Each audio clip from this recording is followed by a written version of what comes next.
Fala galera, beleza? A gente vai estudar aqui um pouquinho de matriz, mas não muito, porque matriz quase não cai no Enem. Foram 2 ou 3 questões nos últimos 10 anos. Mas é bom ter uma noção, porque como é um assunto tranquilinho, dá pra gente fazer assim, caso caia, a gente mata.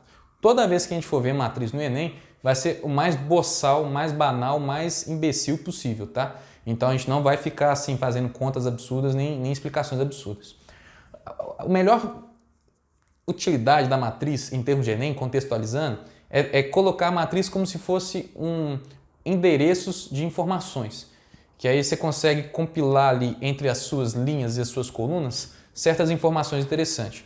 Lembrando então que matriz é como se fosse uma grande tabela em que você tem um assunto para a linha e outro assunto para a coluna, ou então identificador, ou então um localizador. Normalmente contextualizando no Enem, é como se eu tivesse, por exemplo, posso pensar aqui que é como se fosse um prédio. Pensa nas janelas de um prédio. Você tem a janela aqui, essa janela aqui, essa janela aqui, essa janela, e pensa que é um prédio desse jeito assim. Então você pode pensar em matriz de duas formas possíveis, como se fosse um localizador, como se fosse ali uma batalha naval. Por exemplo, eu quero encontrar essa janela, vamos colocar ela como referência. Aqui é o terceiro andar, aqui é o segundo andar, aqui é o primeiro andar. E vamos colocar como referência aqui, né, a questão da coluna, porque aqui a gente tem as linhas da matrizes e a coluna a gente pode colocar aqui como referência. Vamos colocar como referência aqui a questão da cor da fachada do prédio. Ou então você pode falar que aqui são os A's, os B e o C. Por exemplo, terceiro A, terceiro B, terceiro C. Ou 301, 302, 303. Também é possível fazer essas referências. Ou 3A, 3B, 3C, ou então as cores da fachada do prédio. Aqui é rosa, aqui é azul, aqui é amarelo. E vamos supor que você quer identificar e encontrar quem esteja lá, sei lá, tomando banho aqui. Pô, tá tomando banho aqui. Aí como é que você poderia dar essa referência? Olha, você pode falar que é assim, ó, de várias maneiras. Segundo andar na faixa azul. Ou segundo andar B, porque você já tem mais informação como é que é lá. Ou você pode falar que é simplesmente 2. Porque é a segunda linha, segunda coluna. Tá? Na questão aqui do andar, então só um cuidado por causa da contextualização. Se eu quero saber, por exemplo, onde está o assassinato aqui, alguém está matando alguém aqui, ó, tá aqui. Em termos do contexto é no primeiro andar, na coluna 3, ou primeiro andar na coluna C, ou primeiro andar na coluna amarela, dentro dessa referência. Agora, se eu fosse pegar uma referência matricial, na matemática mesmo matricial, o 1 eu começo a contar lá em cima. A coluna também é sempre da esquerda, então começa lá de cima da esquerda da esquerda. Então eu vou contando desse jeito, então aqui ó, segunda linha, terceira linha, então eu sei que eu estou na terceira linha. E qual coluna? Primeira coluna, segunda coluna, terceira coluna. 3, 3 então. Então o assassinato aconteceu na 3, 3. Então eu posso usar a matriz como se fosse essa localização e eu posso usar a matriz também para colocar informações. Então vamos supor que eu vou tabelar preços aqui. Vou colocar aqui preços, na primeira coluna eu vou colocar aqui os preços da carne. Na segunda coluna eu vou colocar aqui o preço do feijão. Na primeira linha vai ser a carne, vai ser os preços que eu vou ter no supermercado lá no Extra, por exemplo. Segunda linha pode ser nos supermercados BH, que é o time do Cruzeiro. E na terceira linha aqui você pode colocar que é o EPA. Então vamos supor que a carne aqui está, sei lá, R$10, o BH mais barato, 8, mas o Cruzeiro está precisando de dinheiro, então coloca 9. Então o EPA aqui, por exemplo, é o mais barato, 8. E o preço do feijão? O feijão também está caro, está quase no preço da carne. Só que no supermercado BH é mais baratinho, 7. E no EPA é intermediário, 8,50. Então eu te dei aqui referências dos preços e de acordo com o trem. É basicamente uma tabela. Só que aí eu consigo manipular a matriz ali de outras formas. Eu posso pensar assim, olha, se eu for fazer uma compra, é um tipo de questão já que é no Enem. Se eu for fazer uma compra ali da carne, e eu vou nos 3 supermercados, quanto que eu comprei, gastei no total? Bom, se eu for comprar carne nos 3 supermercados, significa que eu estou somando toda essa coluna. Acabou. Eu nem usei nenhuma propriedade matricial, não. Só peguei a referência da matriz e colocar aqui. Agora, se eu falar assim que eu comprei, por exemplo, fiz todas as minhas compras no EPA, então só somaria essa linha. Sabe, é bem boçal. A forma como a matriz vai ser cobrada no Enem vai ser bem boçal. Só que como a gente não pode cair no erro, vai que, né, compra alguma coisa, pede alguma coisa interessante, inventa um tralalá, é bom saber algumas propriedades. Para começar, para a gente relembrar a matriz, a gente sempre tem linhas e colunas. Linhas aqui na primeira informação, coluna na segunda. Então essa é uma matriz, por exemplo, 3x3, porque eu tenho 3 linhas e 3 colunas. A quantidade de dados que eu possuo nessa matriz é a multiplicação de linha e coluna. É 3 vezes 3 aqui, eu tenho 9 dados no total. A quantidade de dados aqui que eu tenho nessa matriz vai ser a quantidade de linhas vezes colunas. Eu tenho 3 linhas, 2 colunas. Então a quantidade de dados é a multiplicação, 6 dados no total. O mais grosso de matriz, assim, de importante para o Enem, isso aqui que é o mais baçal, viu? Mais bonão, vai bobão. Mas beleza. Tirando essas informações de localização, o que eu posso brincar? Posso brincar em somar colunas, em somar linhas e tudo mais. A gente aprofunda só mais um pouquinho, só por questão de dúvida, por algumas características da matriz. Principalmente algumas operações. Os somatórios ali, a multiplicação, que é mais chatinha, que é possível de se cobrar, e a transposta. Acabou. Não vamos ver mais que isso. Então, olha, vamos só relembrar aqui, quando eu tenho uma matriz assim, e eu quero pegar a transposta dessa matriz, eu vou transpor essa matriz. Transpor é pegar a linha e trocar por coluna. Pega toda essa linha e ela vai virar uma nova matriz aqui, só que em forma de coluna. Então, essa informação toda da linha, 167, vira a nova coluna aqui, 167.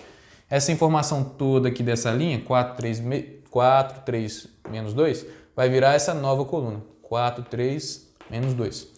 Elas não são iguais, essas matrizes são diferentes, porém carregam informações parecidas, numéricas, porém não são iguais.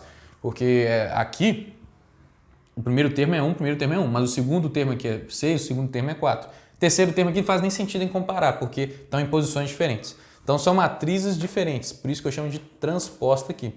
E trocou linha por coluna. Agora eu tenho 3 linhas e 2 colunas, tá? É um procedimento super banal, super simples, que eu posso te perguntar também.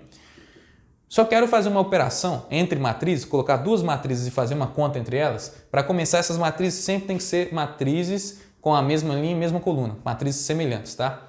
Não posso colocar matrizes diferentes. Por exemplo, pega essa, soma com essa? Não posso. São 2 configurações diferentes.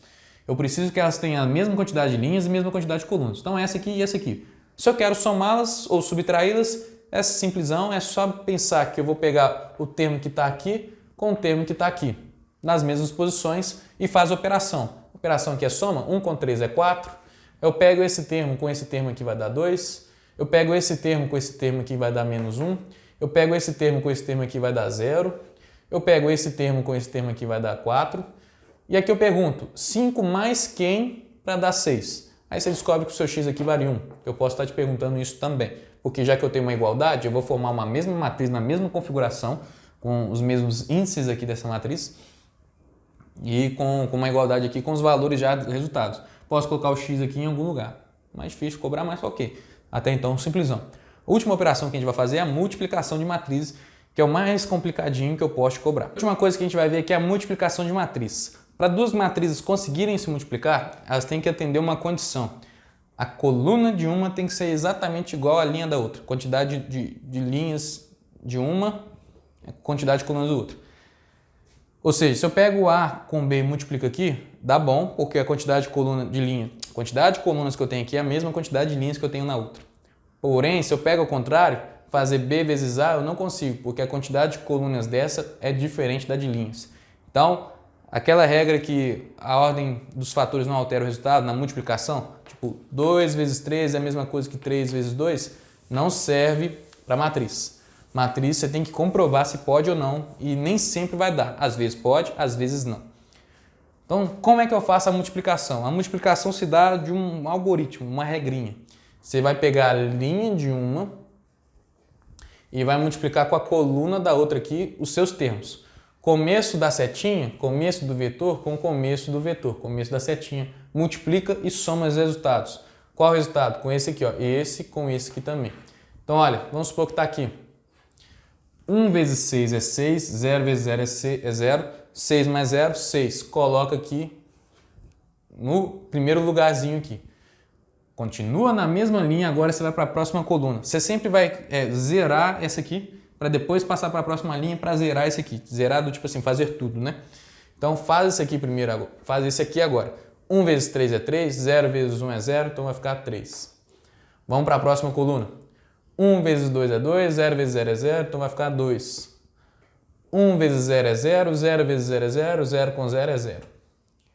Pronto. Depois que essa linha aqui completa as colunas, eu vou para a próxima linha e restarto as colunas aqui. Então, pego essa linha com essa coluna. Então, menos 3 com 6 é menos 18, 2 vezes 0 é 0, então vai ficar dar menos 18. Menos 3 com 3 é menos 9, 2 vezes 1 é 2, menos 9 com 2 é menos 7. Menos 3 com 2 é menos 6, 2 vezes 0 é 0, então vai dar menos 6. Menos 3 vezes 0 é 0, 2 vezes 1 é 2, então aqui vai dar 2. Zerou, vem para cá, zerou no sentido de fez tudo, vem para cá. Essa aqui com essa aqui, 2 vezes 6 é 12, 12, 4 com 0 é 0, então 12. 2 vezes 3 é 6, 4 com 1 é 4, então vai dar 6 mais 4, 10. 2 vezes 2 é 4, 4 vezes 0 é 0, então vai dar 4. 2 vezes 0 é 0, 4 vezes 1 é 4, então sobra aqui 4. Então a gente formou uma nova matriz aqui. E como é que está a configuração dela? 3 linhas por 4 colunas. Que é o que sobrou lá. Isso aqui sobrou, é o que vai dar sempre de resultado na minha multiplicação. Então de cara, sei lá, vamos supor que eu te dê alternativas, opções, na multiplicação de duas matrizes, e o resultado fosse uma matriz assim grandona, que está nas alternativas do Enem. Se ela não estabelecer essa condição aqui, que é o que sobrou de linha, que sobrou de coluna da outra, já pode marcar como errado, já você vai caçando ela lá para encontrar, em vez de fazer toda essa conta. Talvez seja até isso que ele esteja cobrando. Então essa é a forma mais simples de se pensar. De matriz, de cálculo e tudo mais, é só isso aqui. Para o Enem é só isso aqui, mais de boa. Quando a gente for ver na próxima aula determinante, a gente dá um pouquinho de conceitozinho, mas assim, de suave. Matriz é muito difícil de cair. Se cair é sempre boçal e sempre banal. Mas tá aí, né? É bom saber porque vai que, né, garante essa questão fácil. Vai ser uma questão fácil do Enem e é bom garantir ela. Então, exercíciozinhos, não muitos, mais de boa para cobrar ali. Algo mais direto, algo mais como somatório ali, um pouquinho de equaçãozinha ali. Vou tentar encontrar questões contextualizadas para tentar dar uma forçadinha, somar colunas, somar linhas e no máximo uma multiplicaçãozinha ali, tá? Uma transposta aqui. Fechou então?